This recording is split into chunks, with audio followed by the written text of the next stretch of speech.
Buff Nation, what is going on? Hope you guys are having a wonderful Friday, wonderful start to your weekend. Hey, we got some recruiting news. Maybe I'll do another video on Travis Hunter. Congrats on being one of the athletes on the cover. That cover looks awesome. Can't wait to see the individual cover as well. It's pretty cool stuff. But again, guys, one thing that I've talked about of why I love college football so much is because you get a lot of this family dynamic stuff. And it's great to see that we're getting another pair of brothers on the team. Of course, Chijioke Nwankwo is already here, and now it looks like his younger brother is joining the class of 2024.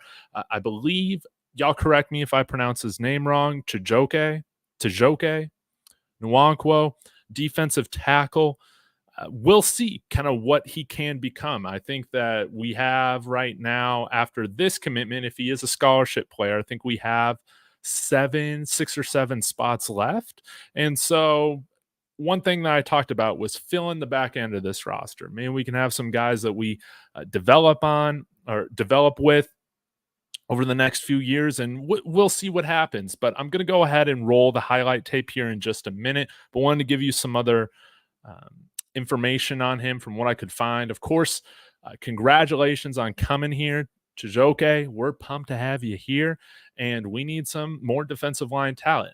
I think looking at his Twitter page, it was looking like he was a little bit more of getting some more D3 offers, NAIA, from what I've scrolled through. So we'll have to see. Like, I don't really have any huge expectations for him or anything, but I do know that, hey, sometimes when you make this a family affair, when you're in the right environment, you can go beyond maybe what is initially expected of you and from you. But from what I've seen, I think on his huddle highlight tape, a guy that needs to add a little bit of weight, 6'1", 255, 260 pounds. So this is definitely a guy that I think, like, at minimum, if he is going to get on the field for the Buffs here at some point, I think it's probably 2 or 3 years away.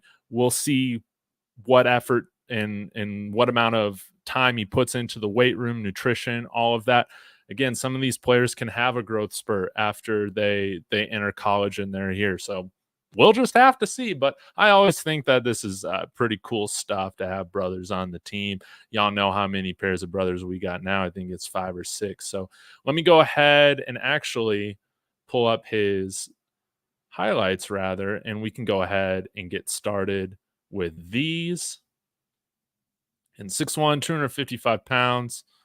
Family affair in in Boulder. Yeah, this must be 5 or 6 pairs of brothers right now. And as you can see, of course, an athletic guy who also plays on huddle. This is like my first reaction to his playing, but also plays offensive line a little bit from what was on his profile. So maybe we'll see some of those highlights in there. But a guy that also was a high school wrestler as well. And we obviously know that, especially defensive linemen, guys who work on that, they're going to have quick hands. They're going to understand how to use their size and leverage to probably its greatest potential. And that's one of Chidozie's strengths, being a little bit of an undersized guy. He uses his hands. He understands leverage really well. And again, with martial arts, it's not always the biggest guy who wins, right? It's understanding how to how to utilize your weight, hand speed, all those different things. But as you can see here, I mean, he does a really nice job of penetrating the offensive line against the competition that he's going against.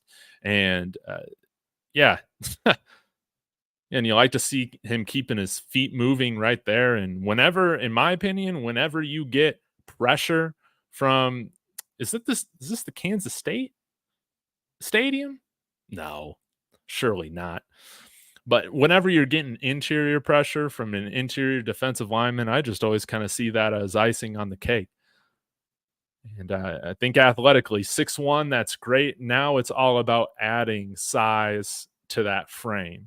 And you can see he does pop off the tape a little bit with just how he's comparing athletically. But I think, yeah, like, he got offers from Buena Vista, Judson, I believe, is NAIA, Mount Union football, which they are a 13-time national championship program over at at the Division III level. So again, these are more exceptions to the rule, but like Quinn Miners, about to be one of the highest paid guards, if not the highest paid guard in the NFL for our Denver Broncos. If you're a Broncos fan, Division III guy, played at Wisconsin Whitewater and was drafted by the Broncos a few years ago. So you can see guys that are maybe labeled as D3 caliber end up, becoming greater, exceeding expectations, maybe past that label. And at this point, kind of how I feel about it is we need guys that are going to fit the culture, that are going to come in, work, compete,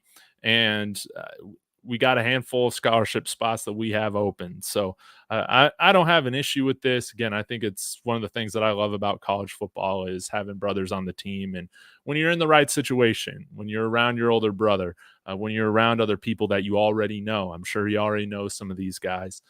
Who's to say you can't exceed expectations when you're in the right environment, working with the right coaches that really fit your style for how you want to play and how you want to be coached. I imagine that this is an environment for him that he wants to be a part of. So I think it's great having him out here. And oh my gosh, what a hit right there, right? Let me see if I can bring up some of his statistics from Max Preps just so we can get an idea of what he did. But man, out of Foster High School out in Richmond, Texas. And okay, as a senior, had 18 total tackles and 1 tackle for loss. As a junior, had 12 tackles, no sacks, and that's all I got. That's all I see. So we'll see what can develop from him later on. I think the highlights that I played last time, yeah, was just that was his junior highlights. I can go ahead and play his senior highlights, and we'll see what those look like. Just stand by for a second. I always got to run through these ads, but yeah, y'all let me know like anything that's on your mind when it comes to the Buffs. You guys got any ideas for other transfer targets that we have? Again, I think we got 6 more scholarship spots after this opening up if he is going to be a scholarship player, which I assume he is based on uh, his commitment photo. Eric Morris coming in here. Do you think he'll see the field this season? No.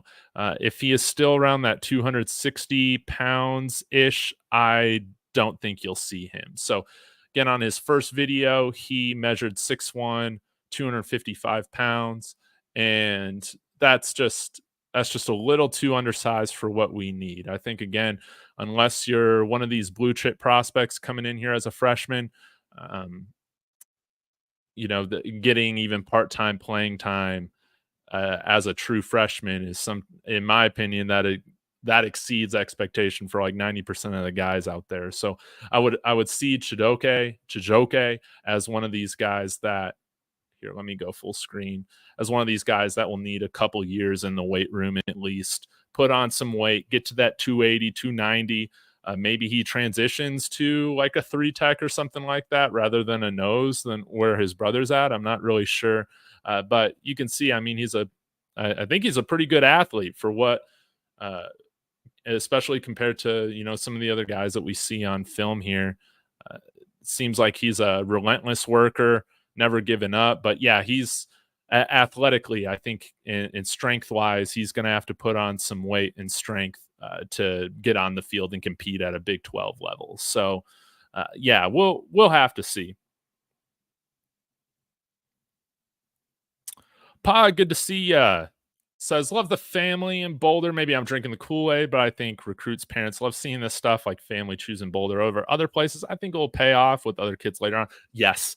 And that's exactly how I look at this type of stuff, Pog. Like, if it was a random guy that, hey, that's getting D3 offers or NAIA offers, I think that you might see other fans or including myself be a little bit more upset like about these things. But sometimes like this is just how the recruiting cycle works. Like if you're going to get the top guy, sometimes that comes with, hey, let's bring the brother here. And I think when you have brothers here, they can lead to this being an environment that helps them thrive to their potential. So I think that's great. I imagine Jordan Seaton's brother is going to be here. I can't remember if he's committed or not.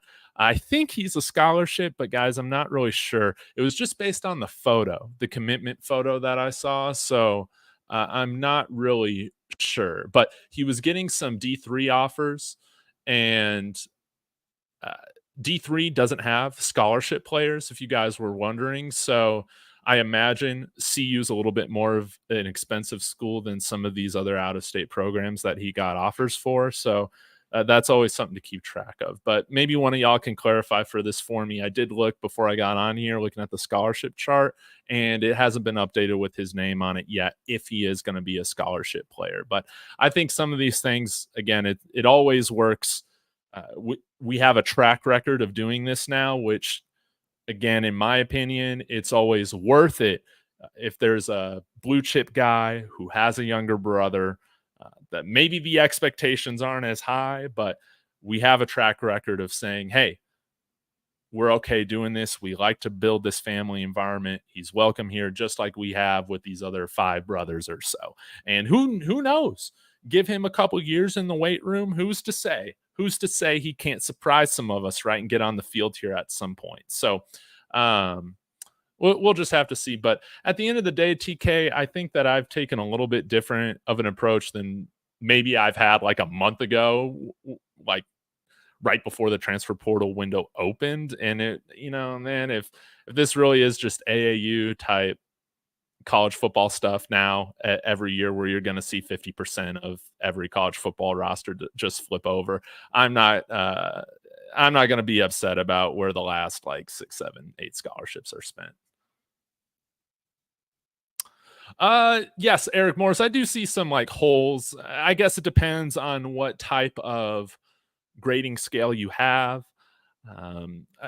If we're talking about elite position stuff, I think that outside of where we're at with receiver, maybe DB, in terms of like elite for the conference, yeah, I mean, I think we got.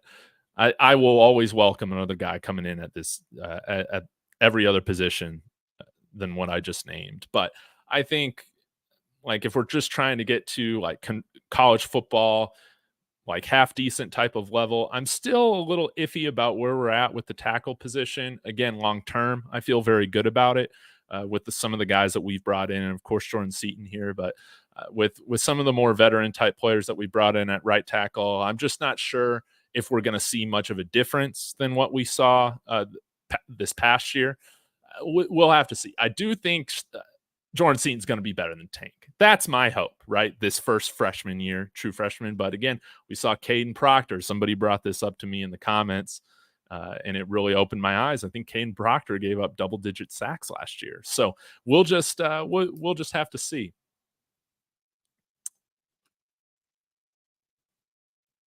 Is he walking on our scholarship? Still trying to get that answer, but yeah, I mean, and maybe this is a scouting project. Give him more opportunity to transfer in the future. Yes, and you would think that his development will probably be accelerated being in this environment compared to going to a Judson that's NAIA or some of these Division III programs. We got way better facilities, training staff, food, nutrition, coaches, all of that. So yeah, developmental guy like Cash Cleveland, and we'll see what can happen, right? It's like a dart throw. And I view this as like a dart throw with like bonus points, because I like this thing that this happens in college football with family members. And sometimes if you guys are hockey fans, you'll even see this from the hockey standpoint, where an NHL team will draft somebody and then they'll pick up their brother later on or sign their brother to, their minor league team, stuff like that. So that football isn't the only sport where you see this happen. Doesn't really happen as much in the NBA, of course, with Giannis. That's one situation where you see that happen. But I think in hockey, it's a little bit more common. And I think just because you need more players. So this is something, as a hockey fan, you see happen all the time. And I think it's cool that you see it happen in college football as well. Hell, I'm still holding out that Sam Okunlowa's brother will transfer come next cycle. Yes, and he is a foundational piece at Miami. He plays on the offensive line, correct? I'm trying to remember.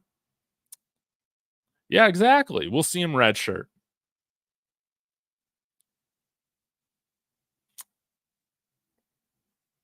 BA saying Proctor was also 40 to 50 pounds overweight. Interesting. And I would say that Jordan Seaton, although he's at like 290, you would like to see him put on a little bit more weight. So, yeah, this is, again, for any true freshman that's getting on the field, I think it's just important, guys, for us to understand that, Travis Hunter is 101, man. And it's not like Travis Hunter was a perfect player out there as a true freshman either, over at Jackson State. So, and that was at the FCS level. So I think we need to understand and come in with the expectation that, these guys are going to have their ups and downs. But I think overall, Jordan Seaton's going to have way more ups than he is going to have, screw ups this year. Just stay patient, stay supportive of these guys.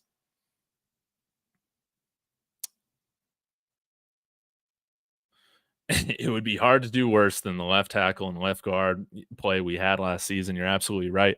I love the fact that we got a handful of guys that are well over 320 pounds on this offensive line now. Absolutely massive. And maybe we can get another big dog in here on the defensive line. I saw that Chico just tweet out just a little bit ago talking about how there's not many defensive linemen 320 pounds plus available or something like that. Let me go ahead and bring this up. And I hope you guys are having a great week. I'm sorry I've been a little MIA. Sometimes there are just my work availability is just very volatile sometimes from week to week. Let me pull this up. Yeah, look at this. Look at this. It's kind of interesting. Not many 6'4", 325 dogs out there. This was posted at 11:27 Mountain Time. Who are you talking about? Man Titan? Man, we'll just have to see. Go on. Okay. I mean, we'll just have to see. I mean, unless Chijioke somehow is now 6'4", 325 pounds, which I don't think he is. I imagine we got another commit coming here at some point, right? So that should be exciting. This is hilarious, but all right, guys, I'm getting sidetracked here. Oh, hey, look, Elijah Herring over to the Memphis Tigers. Good for him. Good for him. Wish we could have snagged him, but maybe he imagined that well, I did see that Memphis got quite the investment from, who was it? Something for, was it like $50 million for collective stuff over the next 5 years or something like that? FedEx? Yes. Maybe you guys can remind me what that was. FedEx is getting an investment. I imagine Memphis is going to be one of those next teams that jumps to the Power Four level whenever the next conference expansion stuff happens. I was talking to a friend today who works for 11 Warriors, covers for Ohio State, good friend of mine growing up. And he was saying that, yeah, like he thinks that maybe even some of this salary cap type stuff for college football could be put in place for as soon as the 2025 season, which is pretty interesting to keep an eye on. But I would imagine you'd see some more expansion go on with that as well. SMU is going to be a fun team to keep an eye on because I just love how they're just throwing money at everything. And it is cool. Of course, I would have loved Jaden Milner-Jones to stay, but I think it is kind of cool. If he had to go somewhere, it's right for him to go back to SMU where he was committed until National Signing Day last year. And I'm excited to see what SMU does this year. I think it's like a mob boss type move for them to say, you know what, ACC, you don't got to pay us anything. Part of the revenue, the TV revenue deal for the next 5 years, we'll pay our way, and we're going to just drop bags on everybody to come to SMU. And guys, like, that's a very nice area of Dallas, right out there in Highland Park. It's where all the Dallas Cowboys live, all that. All the millionaires live out there in Highland Park, and it's a cool place. Like, I really like downtown Dallas, hanging out, and yeah, it's just a fun place to hang out. If you guys haven't been out in Dallas. Been out to Deep Ellum for a night or two. I mean, it's a fun place to be. So I would imagine you're going to see SMU continuing to improve as well. I was kind of upset that they didn't get a Big 12 invite, but I mean, I understand. I understand why. But it would have been really cool for like rivalry reasons and stuff like that. Thank you for this, Dev. So it was half the amount of what I was saying. 25 million over the next 5 years for an AAC team. That's absolutely massive.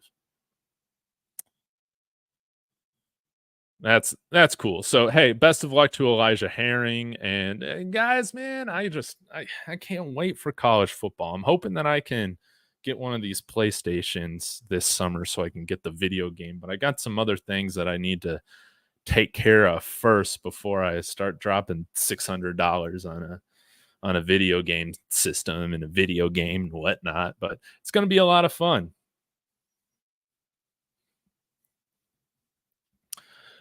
Prime needs to recruit America Samoa. That would be, we do need some Samoans. You're absolutely right. This is something that I've talked with Chico about. And was, man, what was his name? I wonder if I remember offhand, the Oregon defensive lineman that I brought up that I would love for us to target in the portal. I can't remember if he's Samoan or not. Forgot his name. But yes, it would be great. And Marcus Montgomery said, I think this move is a positive culture builder so the media can stop talking crap. Man, I'm just so over all this BS with the media. Again, it's like ever since we've been doing this thing, right, for Coach Prime and, been here at Colorado. I imagine the negative press wasn't nearly as prominent during his time at Jackson State. I feel like that was viewed as just a much more positive thing, regardless of how he was like doing some of this unconventional stuff with the program, right? But yeah, I feel like there's just been a lot of negative hit pieces and all this stuff. And I feel like there's like at least one negative article that drops every week or two, like since he's been here pretty much. I feel like I'm just desensitized to it now, to be honest. Like I'm so over it. I'm so burnt out talking about, why all these haters choose to hate and all this stuff. At this point, we need to tune that stuff out, as wrong as it is, and just go and kick ass this year. Win some games and really make these people look foolish. I mean, that's all we can. I don't think it's I just hope that we use all this negative energy and harness it rather than letting it distract us. Because sometimes, like, I felt like during the season last year when things kind of went off the rails a little bit, like we let some of that negative press kind of get to us as a team, and I felt like we didn't play together. We didn't play unified. Of course, there's a lot of reasons of why that happened, but all to say is that I hope that all this BS that's been going on, we as the team or the team can just use that to unify them and to focus them rather than us becoming unfocused. Does that make sense? But I am so burnt out on the going back and forth and the narratives and all that. Like it's like I deleted Twitter off my phone like maybe 2.5 weeks ago, and I haven't had it back on my phone, only on my desktop. So I'm on it just less because I'm just burnt out by it. And sometimes like all the fighting, like I don't know, man. Sometimes all these media people and the hit pieces and the back and forth and the Bud Elliott, weirdo stuff. You can just take the fun out of like all this, and I just love football. Man, we need some sumo wrestlers, Tay. You're absolutely right. That's a great idea. Get some more wrestlers on the offensive line. And I think like sometimes some of the things I noticed with the Michigan State tackle, Ethan Boyd, I think Benson does a better job with his hands than Ethan Boyd. I need to go back and look to see like who I think has the better footwork. I would say that I think Benson might have the better footwork than Boyd does. But that's going to be a really interesting competition at right tackle. And who knows, maybe some of these redshirt freshman guys that we brought in, I guess they're now redshirt sophomores, or maybe one of them's redshirt freshman like Kirkland. See if any of those guys can get themselves into the conversation at tackle. Um, that's going to be an interesting one to see where that competition goes. But right now, I give it to I think Benson definitely has the one up on anybody that's coming in here right now.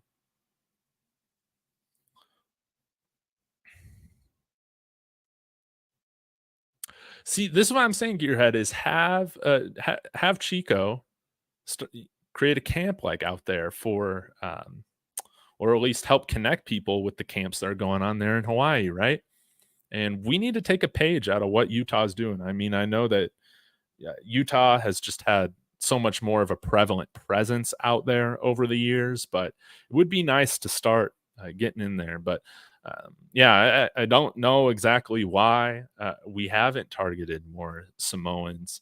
Maybe it's just, you can only prioritize one thing at a time, I guess, when you're building a program. I'm not sure, but I think they're good for the locker room. I think they're good. I think it's always good to have a nice mix of guys from different backgrounds, from different styles, all of that, because I think it can really help bring a team together. Really hard workers. I feel like that's what they're known for, just grinders, just badass dudes, right?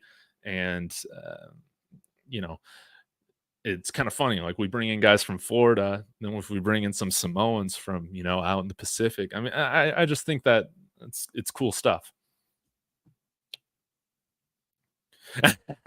$600. You are a rich and wealthy man. Uh, $600 is nothing for it. Well, we'll just have to see, don't we? I still got bills to pay, unlike some of these influencers on here, right? Bustin's 89. Hey, appreciate the kind words. This is always fun to do. Hope you guys have had a wonderful week. And I know this isn't the most popular time to get on here, but I thought I'd try to get on here now that's the end of the week. And man, I'm just excited for football, man. I'm excited to see some good football, to see some of our favorite players play. Sometimes we can lose sight of that on like, how are we going to do compared to what the media thinks, or how are we going to do compared to what the super fans think, or whatever. And man, who cares about all that, guys? Like, we got some generational talents on this team. And again, if you've been watching this team for so long, this is something that you don't take for granted. And this season's going to be fantastic. Bowl game at the minimum.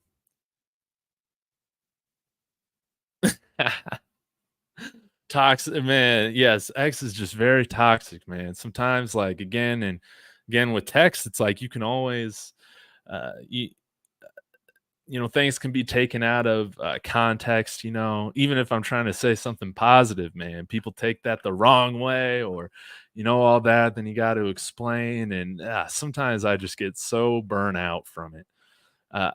But yeah, man, wait till we start winning. That's going to be great. And hopefully, when we start winning, Richie, we're going to see some guys legitimately in the award conversations this year from our team. And that's going to be fantastic to see. Like, I love to see guys like Travis Hunter, obviously getting the recognition that they deserve, being one of the cover athletes for College Football 25. That's really cool stuff. But now I want to see him win one of these like awards, man. I would love to see him win I forget what the awards are, what the names are, but the awards for the best DB in the country, or of course we all know the Heisman, like all those different things. Exactly, Tremaine Young. Like, go after some of these Samoan guys. You don't I mean, again, it could just be a coverage thing with the media, but I never, read about these guys getting in trouble or anything like that, or, not going to class. I don't know. I feel like they could be good for, uh, uh, yeah, just the whole mojo. But hey, generational for CU, absolutely. We're going to talk about Shador Sanders and Travis Hunter. This isn't breaking news, but we've never had a quarterback on this team in my lifetime with the talent, just the passer talent that Shador Sanders has. We could talk about Cordell Stewart, but guys, I mean, I was born 92. I was born 92 and barely watched any of Cordell Stewart on replay. I've watched some of the games, but I wasn't around to see it in person. And of course, Travis Hunter is just one of one. So Yeah, that's just kind of how I see the team right now. Is we got two guys, and then on top of that, there's some other very very good football players that are gonna um, they're gonna make an impact for this team this year that I think could surprise us. Who do you believe? Do you believe we will win the Big 12? I believe we got a shot if some things go in our way, right? If some things break our way, one, let's stay healthy because I do still have some depth concerns at some of the positions, but health is big. Two, I think we're going to win a lot more games if we have a little bit more of just a I'm not trying to sound rude, but a little bit more logical and just the run pass ratio and the game planning and all that. So if we can just not make some of the game management mistakes this year, which I think Coach Prime learned from last year. I think he's talked from it now, talked about it. Now we got to see the action, right? Uh, if we can just manage the game a little bit better, we're gonna get way more wins. I think my prediction coming into the season has been 9 wins. I think that there's totally scenarios in which we go above and beyond, and we're really in there. Now, depending on how the rest of the conference plays, 9 wins could get you into the championship. Um, but we'll just have to see if this team comes out and plays unified, if they come out and played way more disciplined football. Like these are things that, regardless of our talent level, we're so much more in control of. Or then I think sometimes like we want to admit, like penalties. Penalties was regardless of how bad we were at some positions, that was completely in our control to like know the snap count.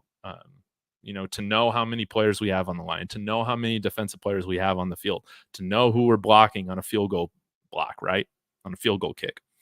These are things that if we're able to clean up, along with having better talent at more of these positions, why can't we win the Big 12, right?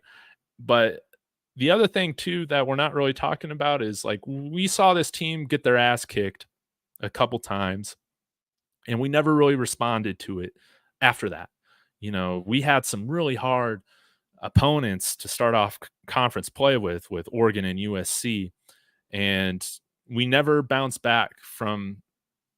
Well, I guess we did. I mean, we beat Arizona State, but then we had that Stanford collapse, and we never like responded past that. And I want to see this team take a punch, take a hit, and respond and become better from it, right? I want to see this team get better. Sometimes I feel like we played our best football, in our first 5 weeks of the regular season last year, or first six.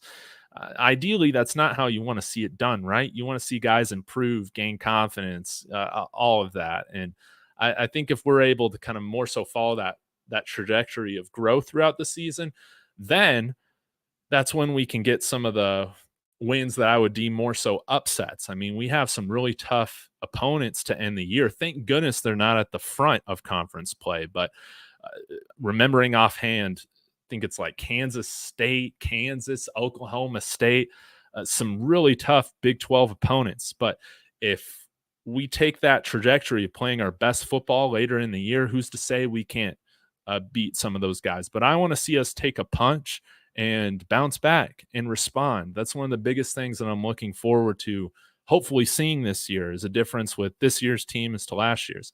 And I think again, I think we have more guys. We have a leadership hierarchy that's been established because we have guys that were here from last year.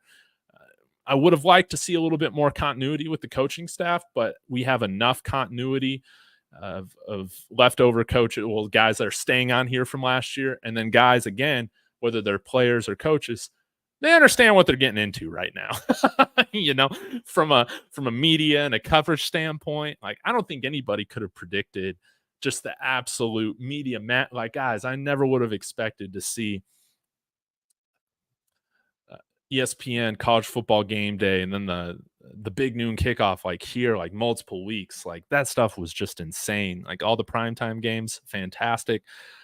But now, we know what we're getting ourselves into when we come here, right? And you want that smoke, you want that attention, okay? And I just want to see the team played more unified. I think that's what it's all coming down to. I would like to see Travis's snap count lower, okay? Mainly because of just I wanna keep him fresh throughout the year regardless. I know that we can, and including myself, I can excuse or make sense of why he's had these injuries. I feel like they're kind of freak injuries, right? He got injured kinda coming back a little bit early from surgery, if I remember correctly, in his freshman year at Jackson State, and, played only a handful of games, right? And then this past year, of course, it was the freak liver injury, right? The liver laceration on the dirty hit, right? So I don't think it's necessarily having to do with how many snaps he plays. But if he does get hurt this year for whatever reason, that's going to be a conversation that people are going to have to, he's going to have to hear about durability concerns all through the draft stuff. And while I think it might be ridiculous, I just would like for that to be less of a possibility. And so maybe instead of playing 120 or 130 snaps, we can just have him play between 90 and 100. I do think that our wide receiver group is in the point at the point where maybe we could play him more so in second halves or 2-minute drives or on third downs, maybe instead of just every snap at wide receiver and every snap at corner. I would like to see him, if I had to choose, I'd want to see him take every snap at corner and take a little bit of time off at wide receiver rather than the opposite, rather than play every snap at wide receiver and just take a little bit of snaps off for corner. So I think, though, my expectation is that he's going to play as often as possible. Maybe we can just have him play less special teams this year, please. Yeah.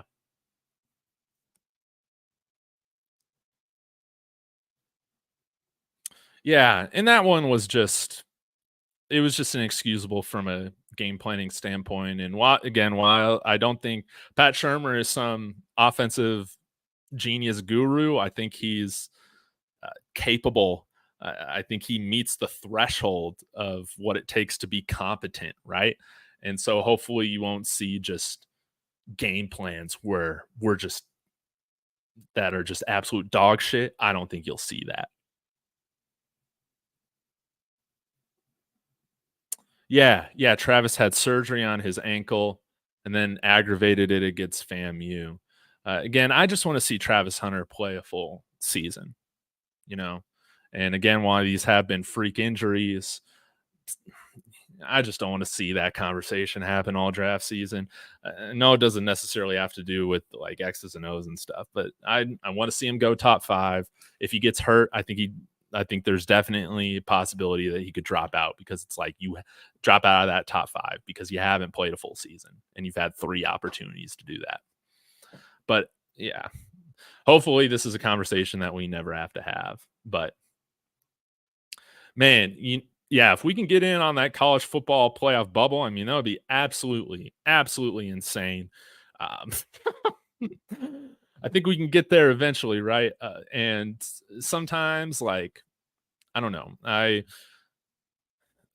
want to set my expectation so that it's also in a place where, hey, like, if they're playing freaking amazing, then I can enjoy like them exceeding expectation, right? And having that extra special year. So, regardless though, I think it's going to be hard for me to not have fun this season. That's all I'm saying.